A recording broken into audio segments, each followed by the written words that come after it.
आणि यानंतर पुढची बातमी पाहूयात। दरम्यान ठाकरे गटाचे खासदार संजय राऊत आणि राष्ट्रवादी अजित पवार पक्षाचे नेते अमोल मिटकरी यांच्याही प्रतिक्रिया या सगळ्या प्रकारावरती समोर आल्यात। आपण पाहूया।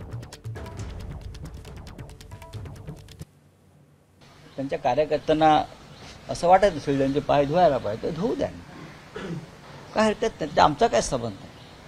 त्यांच्या कार्यकर्त्यांना असं वाटत असेल त्यांचे पाय धुवायला पाहिजे तर धुवू द्या, काय हरकत नाही, आमचा काय संबंध आहे। वाडेगाव जिल्हा अकोला येथे संत गजानन महाराजांच्या पालखी सोहळ्यामध्ये काँग्रेसचे प्रांताध्यक्ष श्री नाना पटोले साहेब यांचे पाय चिखलाने माखले होते। साधारणपणे वारकरी संप्रदायामध्ये एकामेकाच्या पाया लागणं हा प्रकार मी ऐकला होता, पण कार्यकर्त्यांकडून पाय धुवून घेणं हा पहिला प्रकार मी काल पालखी सोहळ्याच्या निमित्तानं बघितला।